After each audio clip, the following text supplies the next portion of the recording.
Thank you, everyone, for coming to this panel. This afternoon's, well, I'm speaking from my part of the world.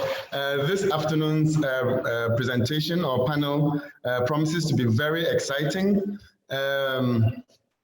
Dealing with disruption of the museum space, who else but artists? And even though it is the artist's work that becomes housed in a museum, when we think about the museum traditionally, now we are dealing with artists whose work resides or remains within the body. And how does the body disrupt the spaces that are known? How does the body use the histories? And we are all aware that history cannot be talked of in a singular monolithic sense. And so as many bodies that are presenting today, many histories also exist. And so thank you for coming, all of you. And I just want to begin with this. Can everybody see my screen, or I have to? Does everyone see the screen? No, we don't. Okay, so let me just quickly escape. I have to share. Okay, so there I go.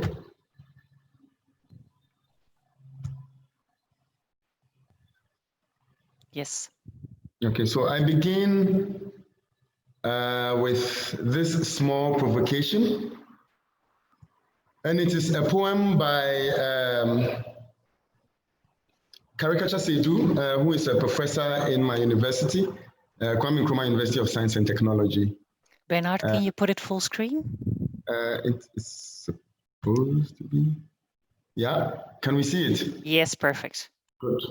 So the image is from the Berlin Conference of 1885, which actually begins the whole story of cutting up Africa. And so it's an image that we must just, it's part of the provocation. And the poem reads, boundaries, are they not swords? Scars, scars, are they not swords? Death's source, reminders of our pain. That was it. So I go back to the screen.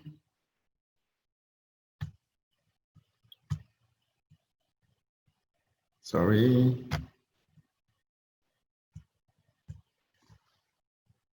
So what screen do we see now? We still see your presentation. Okay, so I have to stop sharing. Yes. Yeah. And then, good. So, I mean, this was the beginning, but the provocation really is to ask artists to, I mean, of course, the three of you are not just artists. You, because Clementine is a historian and a curator, but all of you work with objects, all of you become objects, all of you disrupt the idea of work as a fixed entity. And so these are the things that we want to know. How do you engage with archives? How do you engage with the colonial archive, the colonial vestiges that have become a huge part of the practices that we as practitioners bring out. And so for me, I even want to deviate away from the word, the name artist, and then deal with practitioners, because with practitioners, so many other fields are implied. How and also with the complex histories that we share, we participate in, we reject, or we use. How do you come to it in a time when the role of the museum is highly challenged, at least the museum as we know it, How is it that you are practitioners and therefore you are theorists, but you also live the theories that you hold? How are all these coming into play within what you call your practice? And so the idea really is for you to share what you do, how you do it, and why you do what you do. I have refrained from introducing all of you by the bios that are given, as Clementine has talked a few minutes ago. These can be Googled, these can be found out, and we don't have so much time. And so rather to give you all the benefit of your 5 minutes to do your individual submissions, and then to take it from there. So I want to repeat what is expected or what I hope to get from you. How you as an artist or as a practitioner engages with histories, the institutions, and the tropes of inclusion, exclusion. How do you disrupt this place that has become so traumatized in itself? And so by no particular order, and I must also say that all the panelists are friends or people I have met before, so we are friends. We are speaking in a safe space, in the same way that we hope participants will engage this space as a safe space. Speak in respect of each person, speak in respect of the space that we share. It's a digital space. Some technical thing could go off, and but let's have the patience to wait it out and see, and allow everybody the time, equal time. I think I'm a little under 10 minutes, so I will go with no particular order. Barby, would you like to start us off with your presentation? Thank you. Hi, hello everybody. I'm coming to you from London. Thank you for the introduction, Bernard. I'm not sure if I completely, I will be answering this, but I'm not sure I'm answering it in the ways in which, you know, that is kind of formal in that way, but I'm going to play my presentation. I'm going to open up with this poem from A. Kepa Mensah, Albert Kepa Mensah. That bird is wise, its beak, back-turned, picks for the present that which is best from ancient eyes, then steps forward on ahead to meet the future undeterred. So I have been thinking through my work. I'm actually also a PhD as an artist and a PhD candidate at the University of Westminster in the Department of Cream. And I'm really looking at my own performative practice through this kind of principle of Sankofa. For those who don't know, Sankofa is an Akan principle, part of the Adinkra communication system, which is associated to death and funerals and mourning, often seen mostly on fabrics. And I'm really thinking about this also as this system of communication that also transmits information from the dead to the living. So thinking through this, I'm thinking particularly around Sankofa and this idea that we are stepping back or thinking back or looking back to think about the future. And I'm particularly interested in this egg that's on the back of it. So central to this definition is my own biography as a migrant child, thinking about the arrivals of myself, my mother, my father, their biographies, and my own ancestral legacies, especially with there being so little documented about the biographies and histories of women, of Black women, Ghanaian women. This practice in relation is, what is it in relation to the archive? Well, I think I wrote a poem for my grandmother when she died, and I opened it up with the East African saying that says, when an old man dies, library is burnt. But what about an old woman? What of her library? I wanted to think about the intimacies and distances that exist within me. And so in order to think through the importance of Sankofa, I was thinking about my own personal experience of hearing Sankofa, which is often like, Sankofa, go and get your coat, go and get your this, which is in a kind of everyday way. But also, sorry, I'm going to go to the next slide. This particular film by Haile Gerima, which is Sankofa, and Sankofa experiences of these two characters. Haile Gerima's film Sankofa was from 1992, and it tells a story of Mona, who becomes Shola in an embodied experience as an enslaved woman on the Lafayette plantation. Mona is the person you see in front, and behind Nunu. Their Sankofa experiences are very different. Mona's is very violent. She is taken through slavery. She is beaten. She is branded. She is raped. There are so many things. She's almost like told to she's almost taken on a kind of painful journey in order to find herself.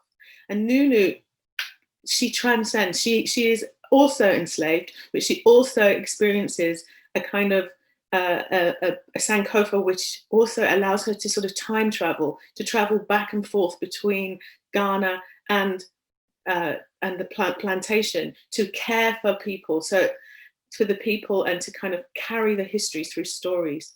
So I'm actually thinking through this way of thinking about how to capture the loss, the death, the stories that intersect with the struggles, the stories of struggle, the personal, the political, how to bring self-determination and agency over one's body. And so I'm thinking through this kind of methodology, but also I'm also thinking about my methodology as a form of study. So kind of drawing from Fred Moten and Stefano Hani's idea of study as the things that we do together, such as reading, dancing, crying, singing, working every day, Black life, thinking about how this is all text, how this is all theory. And I'm also thinking through a Black feminist practice of care. So I think Nunu also embodies this very well, because she is there, she's, you know, she brings in African womanist kind of ideas. She is kind of the mother of the plantation. She tells stories. She just kind of captures a kind of way of being. She keeps the herbs, she keeps the remedies. She can turn a baby. This relates very much to my own experience or little anecdotes that I have from my grandmother. So I just wanted to kind of bring that in to just kind of tell you a little bit about how I'm thinking about this work, my work that I'm making. There are two main strands at the moment. One is capturing and kind of trying to kind of connect myself to Ghana and to connect and to think through that through kind of reenactment. And so one of them is that I'm working on is a project which I call Queen and the Black-Eyed Squint, that takes a Pathé newsreel story of Monica Amir, I'm going to say this wrong and I'm going to feel bad, Bernard, Amir Kofia, who's visited London in 1950. Yeah, it's okay. And so basically I work on a speculative reenactment strategy where I imagine her visit. The Queen and the Black-Eyed Squint, also I take the title from Ama-Ata Edu's original title for Our Sister Killjoy.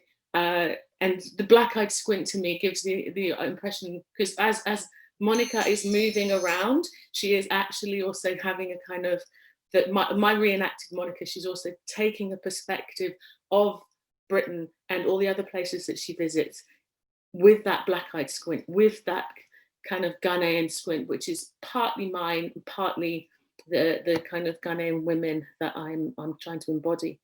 And also Declaration of Independence, which also draws on Ama-Ata Edu's work, but thinks about women of colour solidarities, particularly thinking through M. Jackie Alexander's work.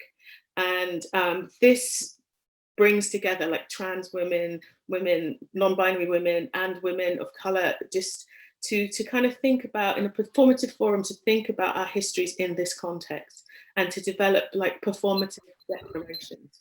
I'm very aware that that's my 5 minutes. So yeah. I just wanted to say that I'm presenting a new one online on the 12th of December, and that's it. All right. Thank you very much, Barby, for this intervention. It's interesting that you begin with a poem. It's also began with a poem.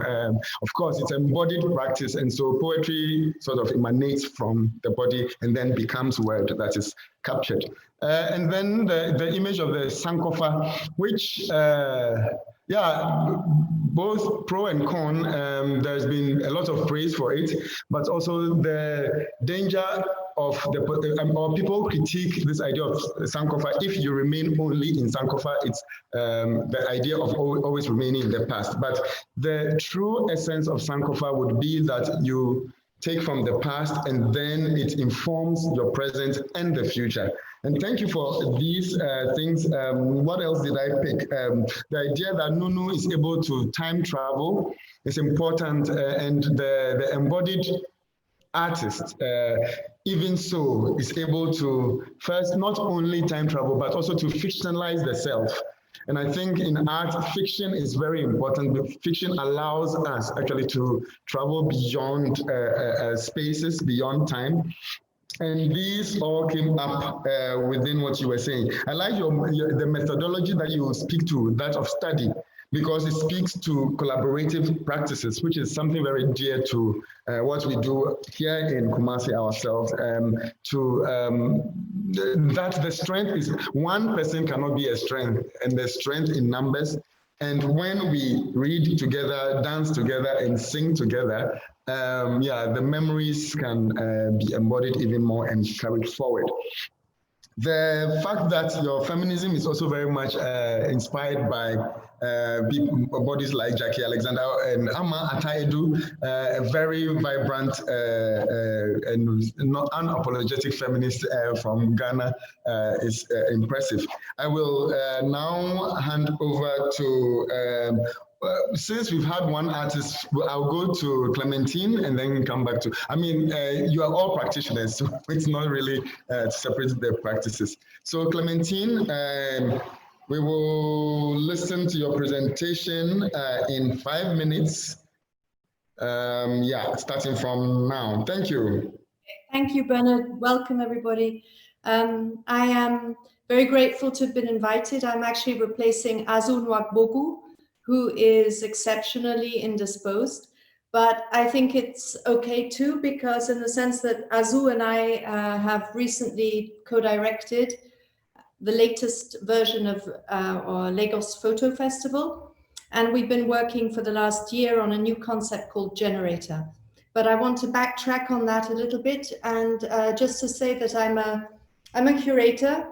I'm associate curator at KW Berlin, as a KW Institute for Contemporary Art. I teach history, theory, and expanded decolonial practices at the Hamburg University of Fine Art.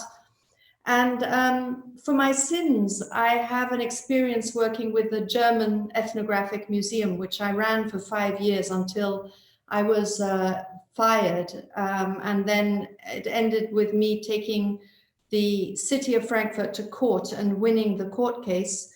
The reason I was fired has mainly to do with a kind of what I might call as scientific xenophobia. I do not come from anthropology. I studied it at one point in London because I was interested in its interface as a discipline and the interface between anthropology and conceptual art. But I ran away very far from this discipline, which it really is. And I have an experience, therefore, working with large quantities of sequestered objects. And to do that, I set up a new way of working and invited artists, Otobong Nkanga, Buki Akib, the poet Gabriel Badamosi, Siraj Rasool, old friend, Luke Willis Thompson, a whole number of artists over 5 years to work with the collections in a new space that was neither the storage space nor the exhibition space. What we started doing 10 years ago, at the time, nobody really spoke about restitution. I think two human, how can you say it? Toimoki from New Zealand, Maori, heads were returned when I arrived, but after that it was very difficult to find out what was going on in terms of restitution. So a totally different debate from the one we have today. When I left, I began writing a book which is now out called The Metabolic Museum. So I'm very interested in this relationship between the archive and the body of the visitor, the body, the actual bodies that are held in a kind of limbo by the legislative, administrative, scientific, political structures of power in Europe. And as you all know, the question of restitution, it's being debated in many ways, or at least what we hear about restitution comes primarily from the cultural politicians or cultural politics of Europe. Sure, there are exceptions, and the Sarre-Savoie report is famous for that. But frankly, I'm very concerned not just with restitution from the European perspective, but also with access. So I have been writing a lot of manifestos and fighting for rights of access to the collections, so that whilst the snail pace of restitution is taking its slow path, something has to be done with the artifacts that are there and lying in wait in Europe.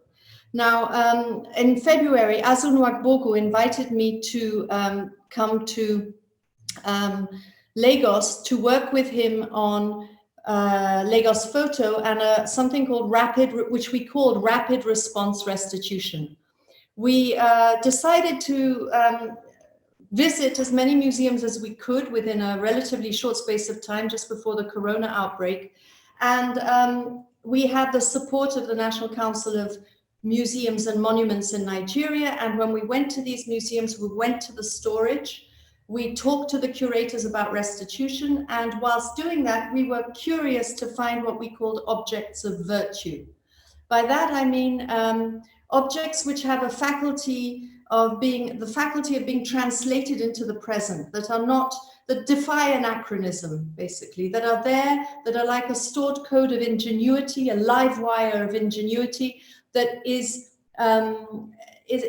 needs to be reinterpreted, rethought, and reconsidered, so that the types of artifacts that need to be sent back through the channels of restitution are not always the artifacts that might interest the younger generation as much as we imagine. And there's a huge wealth of collections in Nigeria. And when we came back to Lagos, we thought that it was about time to hear about restitution from a grassroots perspective. So we set up the idea of Home Museum, which is what you can see here. Let me see if I can get into it. Here we are, Lagos. Didn't catch that. Could you try again?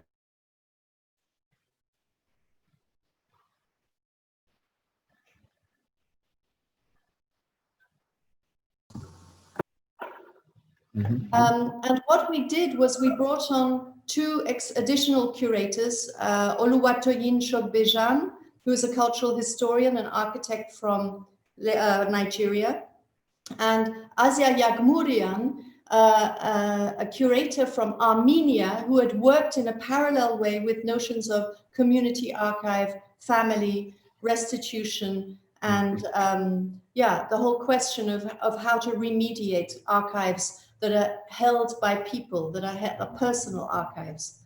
And we began just as COVID broke out, and so it made total sense to go into a digital sphere.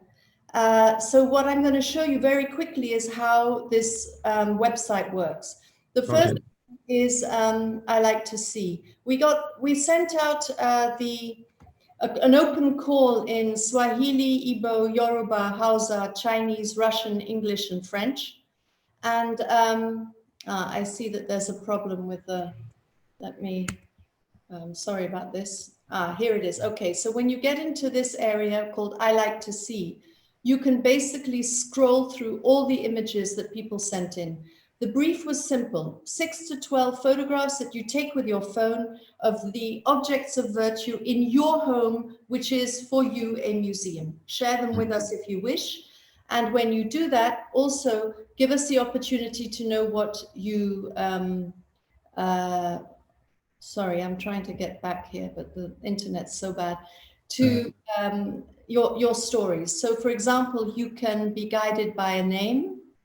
This is primarily, I mean, we created the website with a group of young emerging artists and designers who actually come from Cameroon, Nigeria, Turkey, China, Norway, a whole number of countries. And they wanted to avoid any classification that smacked of a colonial matrix. So here you don't have age, you don't have gender, you don't have nationality, but you do have the names. So you can work like this. This is MALEBONA MAPHUTSE. If you press here, you immediately get her text. The texts are extremely beautiful. They are not captions. They've got nothing to do with a kind of explanation within a museum. If you go back to home, you can equally go into tell me a story. So the visitor is really the curator in this case. And here you have all the stories of all the 240 people from around the world who sent in photographs. It's extremely humble. It's something that we really didn't expect. Here you have the texts of everybody who was part of this extraordinary project. Birds of Knowledge are the group of young emergent artists who actually created the structure. The programming was done in China. If I show you objects of virtue, you can see this is a distillation of all the notions of an object of virtue. Hello, Clementine. I have to stop, right? Yeah, thank you very much. I mean, there's a lot, so it's great so far what we have seen from you. It means that there's a lot more to see. But thank you. Just a little recap the rapid response restitution idea is interesting also in times that we are all challenged about movement and space. And so it's great. But what I notice is that the idea is still geared towards objects, things that exist outside the body, even though, of course, they would have been used by bodies. But it's also things that are embodied in a way as are not just objects that people come to and project their thoughts on. So thank you for this project. I think in the discussions, we'll go back into it. Yeah, and then just to pick up on your idea of the scientific xenophobia from working within an ethnographic museum, which, I mean, a lot of the museological practices that were bequeathed to Africa have been from the ethnological studies, anthropology. And so it has always been a study of those people or others. And that has resulted in the institutions that we have now. So when bodies are challenging the system, it's interesting to note how these things are being figured out. And this is a right moment then to invite Patricia Kaersenhout to share with us her practice, also in 5 minutes. Okay, thank you very much for this beautiful presentation, Clementine. I love the word objects of virtue. I'm gonna, thank you. Okay, share screen. Did you make me the host already? Yes.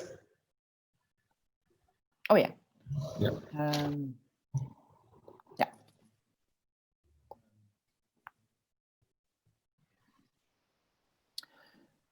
Okay, this is a famous quote from, I don't know if you know it, but it's a quote from Bell Hooks. You probably know her.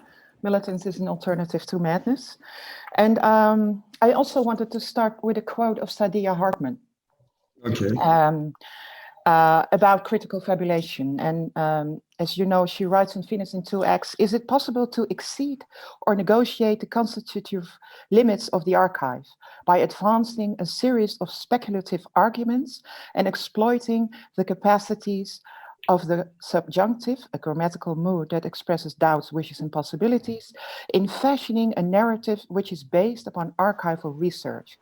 And by that, I mean a critical reading of the archive that mimes the figurative dimensions of history.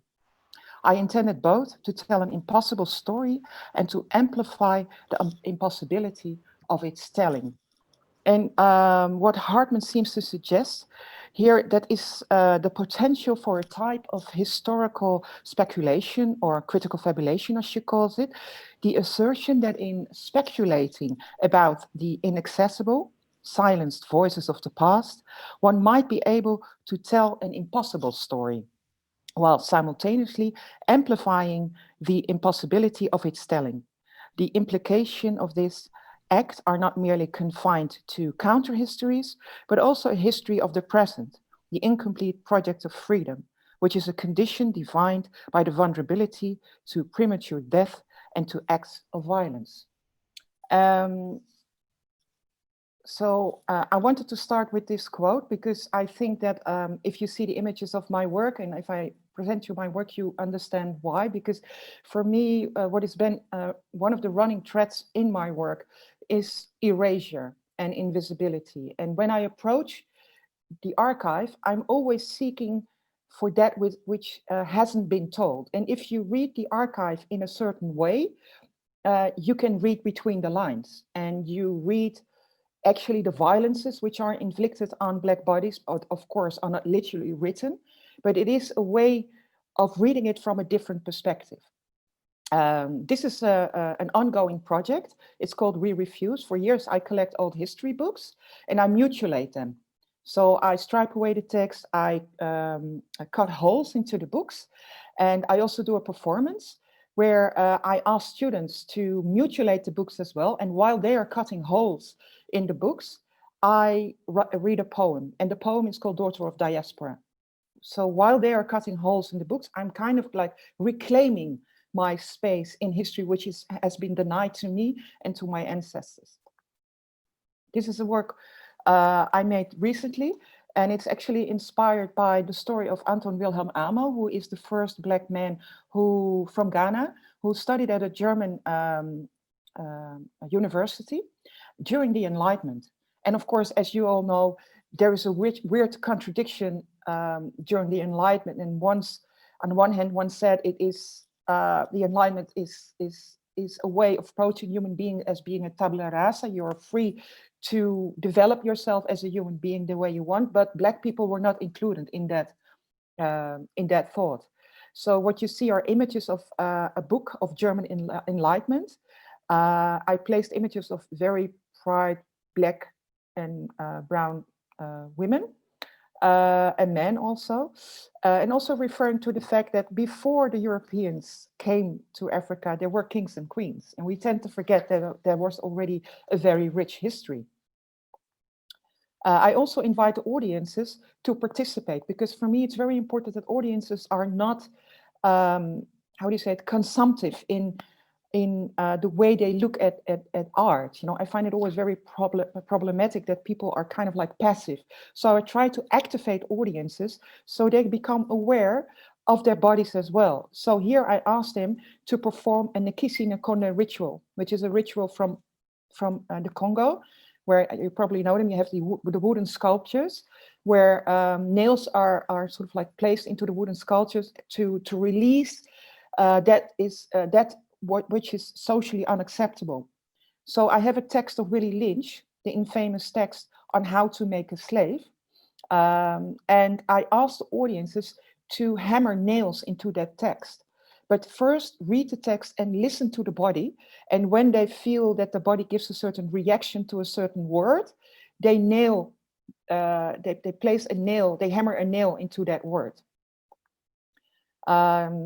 This is a work I was commissioned by for Prospects for New Orleans. I took southern cotton barons and I printed them on cotton and embroidered them with beads. And embroidering for me has a double connotation, because on the one hand, it is, you know, it is used to make things beautiful, but it also is an act of violence, the needle penetrating the fabric.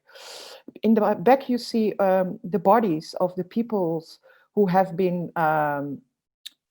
massively murdered, like the Native Americans and also Black people working on the plantations.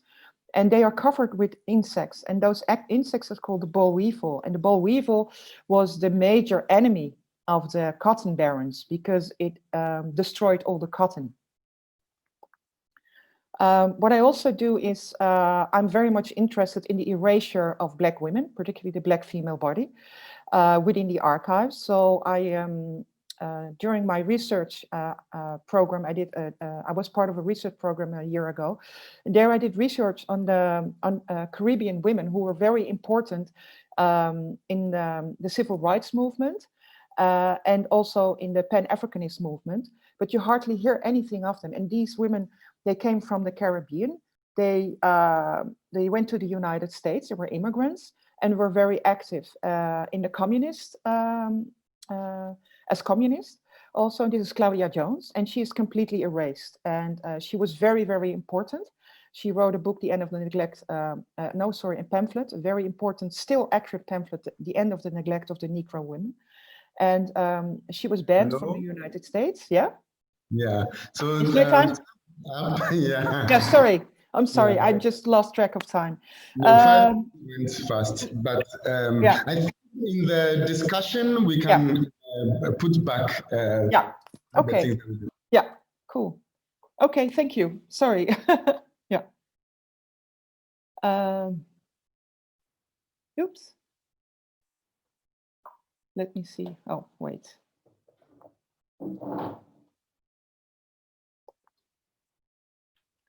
My computer is not responding. I'm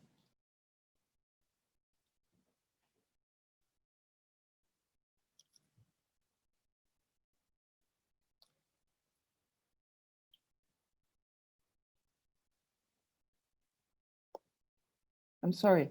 There is a freeze in my computer and I somehow...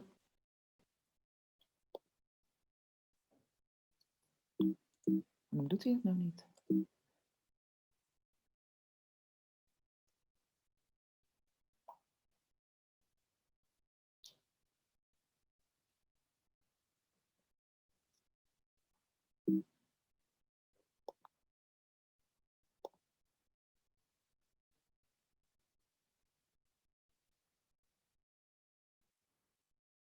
Ah.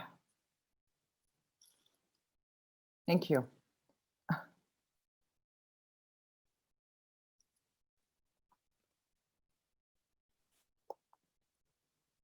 Bernard, you're muted. Oh, sorry. Yeah. Okay. Yeah. It's important to acknowledge, and for me, your interest in erasure being something also that fuels your erasure, like to actually physically cut out things in books, history books. This act, and then the act of the Minkisi, the nailing.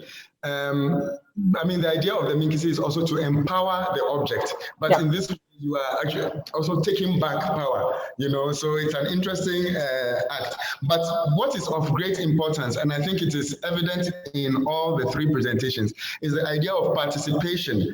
For me, it's something that is very important to me in my own practice. And so this idea that the audience is not a passive consumer of objects, of things, that their active participation sort of activates the space and activates also the knowledge that needs to be shared. And so these things are important to tease out. I thank you once again for these things that you have said. So an interesting thing about panels will also be that because I don't want to also own the questioning, is it possible that you can ask yourselves questions? Are there anything that you picked from each other's presentations that you want to ask about, you want to further know something about? It would be interesting if any of you, panelists especially, are interested or want to probe further something that one of your colleague panelists said. You could ask now.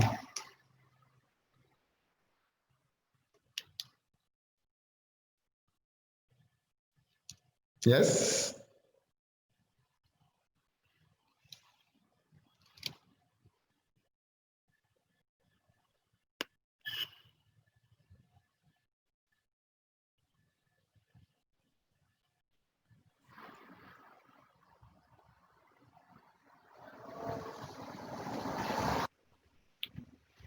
If not, I have a question right now from Selma Costa. Because it's actually it's an interesting question. It's from she asked, there's something I'm curious about, and hopefully we can discuss it here in the chat, or maybe panelists can also pick it up. When speaking about art and embodiment, since we are dealing with tangible, palpable bodies and all the connotations, attitude, and reactions these bodies invoke, do we feel that certain bodies are more welcome in the decolonization work? Do we acknowledge how different bodies take space? Is it possible to deal with such a question? Yeah. Can I respond? I'm going to really respond in the way in which thinking about how I have sort of thought about developing a Sankofa methodology, and also thinking about how I've been thinking about my relationship to museums and art galleries. And actually from quite early on in my practice, I just felt like I have a very, I would say, kind of antagonistic love-hate relationship with them. And so in order to think about this process, I actually teach a course on the BA Fine Art Critical Studies at Goldsmiths, which is called How We Get Free. And one of our lectures is about decolonizing the museum. And we do always have this conversation about, you know, kind of who decolonization is for. I mean, we really like this notion of this idea of it being a verbing, of being an action, drawing on kind of the idea that actually also that kind of verbing means that people have to sit in a kind of uncomfortable position in their bodies when it comes to thinking about what decolonization does. So it's interesting, this question, does it favor certain bodies more than others? Well, I don't think it does. I think what it does, though, is it asks different bodies to feel the affect differently. So so in my classes, for example, I often you know, I have Black and brown students from China, from Mexico, from Brazil, Black British students. And, you know, if I'm kind of coming to them with particular kind of work, say we talk about wake work, Christina Sharp's wake work in this thing. And of course, all the bodies react differently. And I have seen, when I'm not teaching in the class, that they are different bodies. One of the things that I really think is really important is that bringing your whole body to the experience. The idea of the decolonial thesis that, you know, Mingala and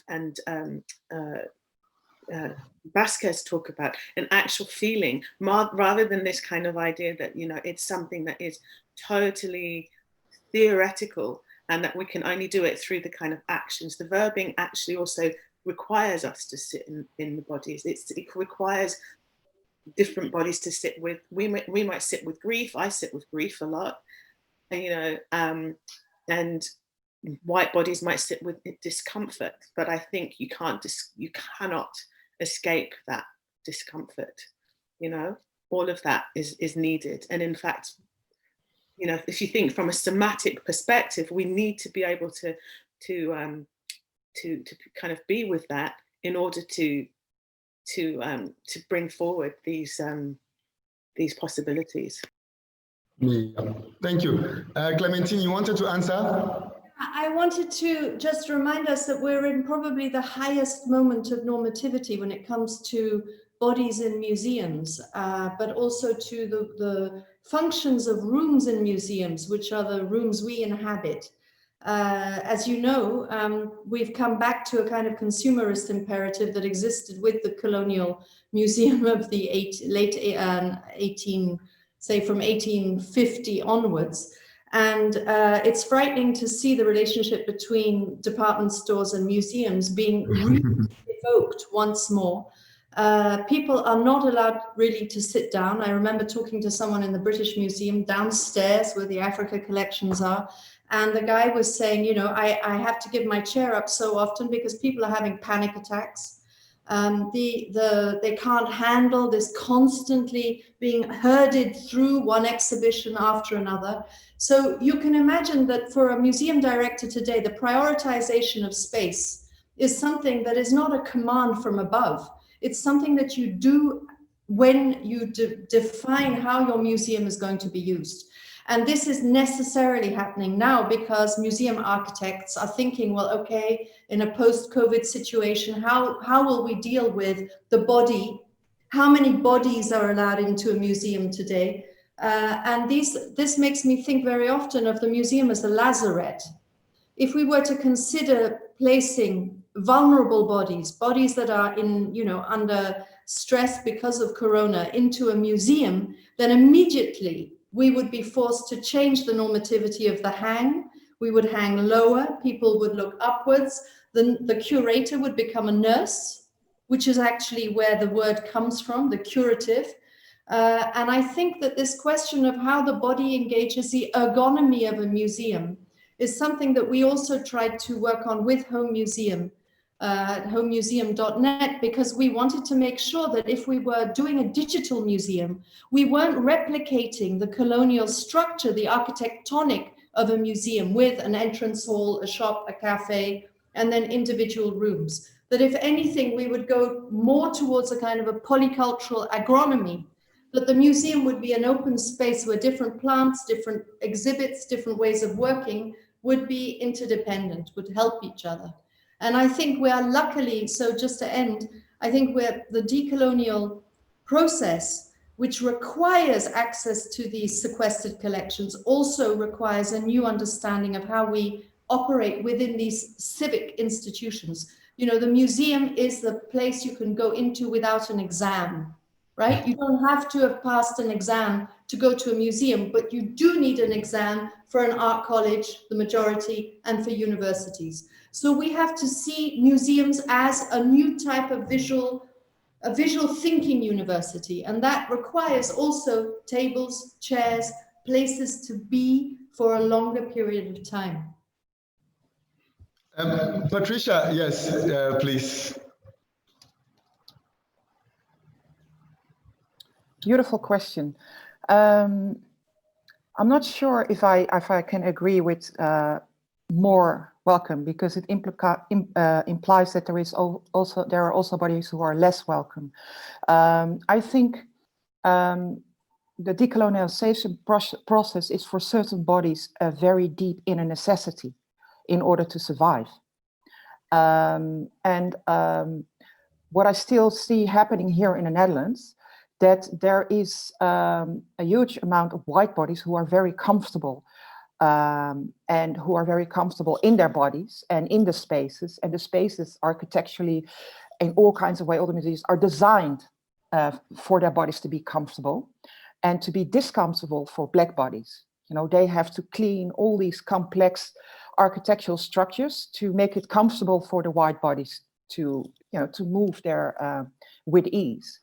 So the decolonization process for Black and brown bodies is necessary in order to survive. You know, to prevent their bodies from exhaustion, also. You know, and exhaustion on all kinds of levels. And because of that, I think that the Black and the Black body, I just say it easy, the Black body, but of course I mean everybody who's not related to the dominant culture. I think also that therefore for the Black body, it is something which you feel inside your body. And what I often see within the white body, it kind of, it stays in the head, it stays here. So it's theorizing it, it's theorizing all the decolonial processes, and it sort of like approaches it in a very, how you call it, a scientific way, but it's not enough.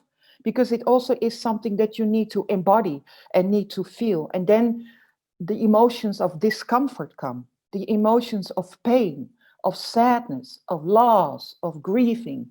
And I often see in the Netherlands that those steps are not taken by white bodies. They are completely ignored. So everybody wants to talk about decolonizing and decolonization, but it becomes a fashionable theme.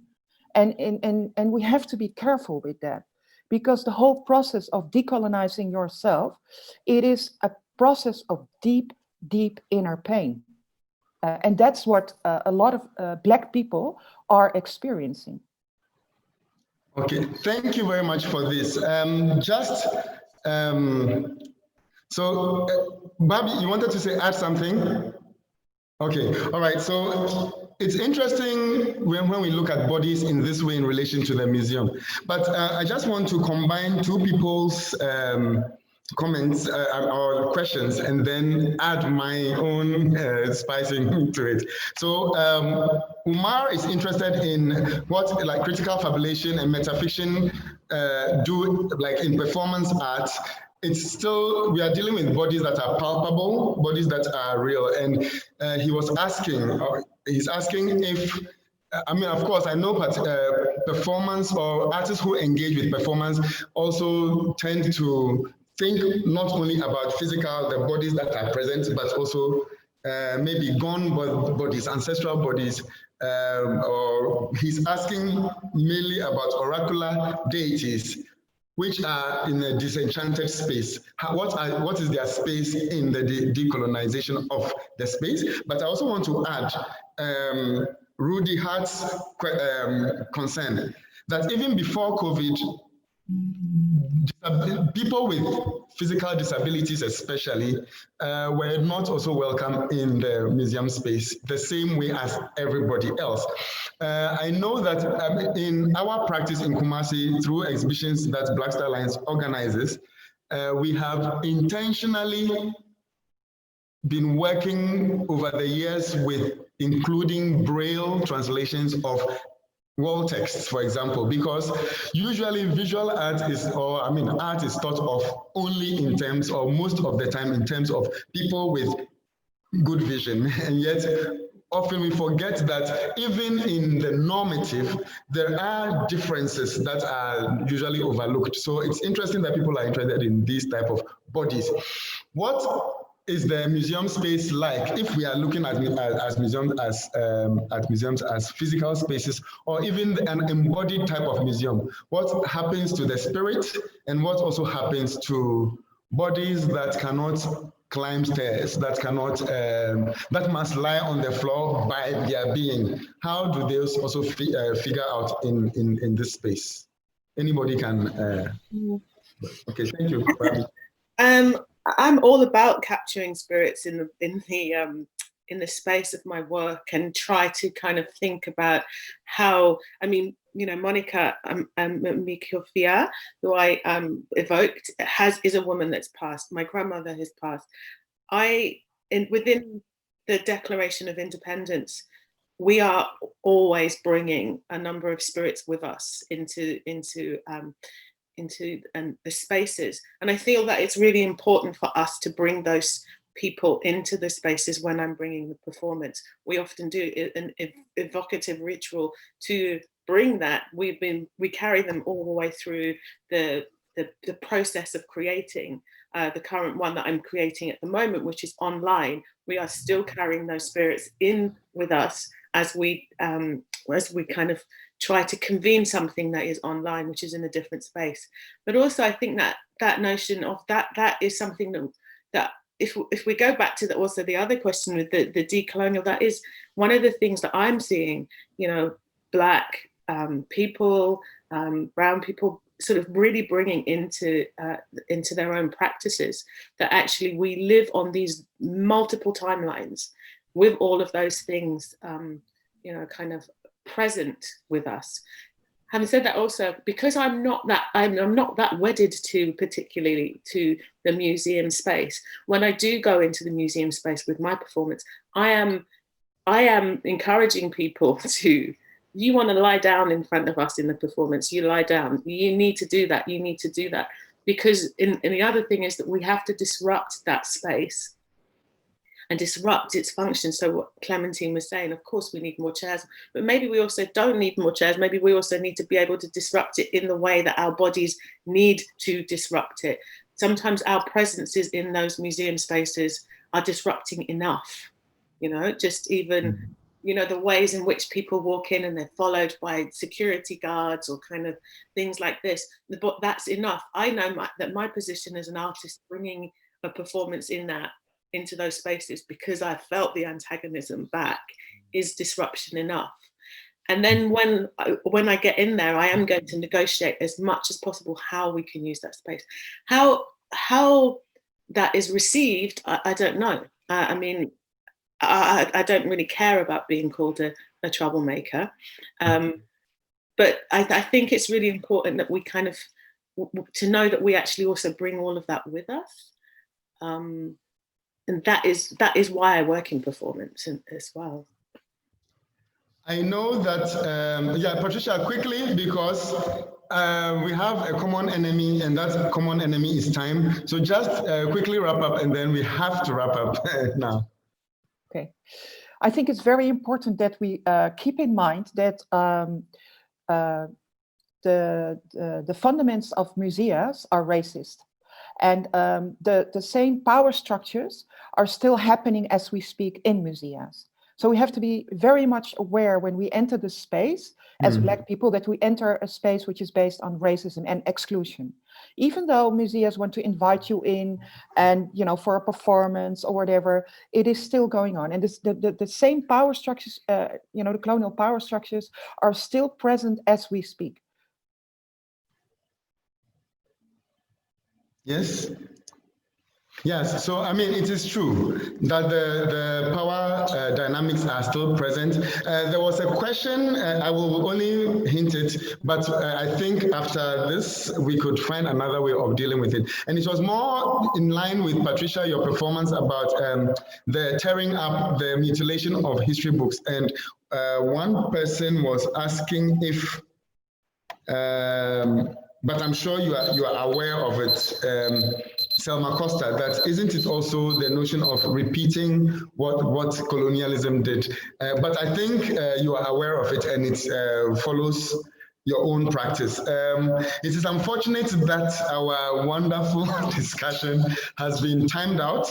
My timer just ran, but I am very glad that at least we're able to go through the work generally of what you do or you are doing currently, the challenges that are within it, and also the possibility, for example, to Sankofa to go back and pick and learn for the future, to challenge the museum through Clementine, and the home museum, the idea that people can make up their own museums or create their own, choose their own objects and create texts about them that are not the official text from institutions, which Patricia reminds us that are still racist, and therefore their categorization are always based on something other than what is visually seen. Patricia and Barby and Clementine, thank you for your work. Thank you also for your time in the different time zones. Thank you everybody else who has been a participant. Of course, the questions have been many. I've tried my best to synthesize some of the questions so that they come out. So if I have not presented your question so well, forgive me. But this is also my intervention. I also use performance, and so I'm able to weave in my own stories into stuff. Thank you once more for your time. There are other sessions after this, so please try to visit them, and the conversation continues.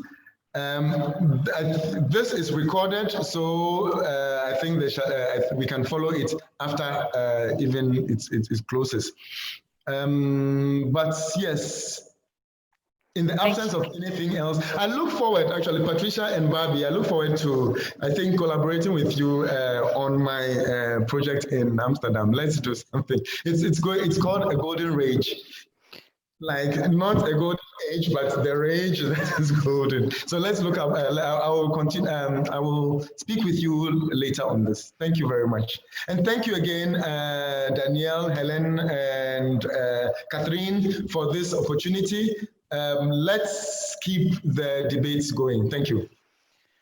Thank you so much, Bernard, Patricia, Barby, and Clementine. This was really exciting, and we always have too little time. So I wish I could have a magic wand and find some more time, but we have to get ready for the next session. For me, verbing requires a full body engagement.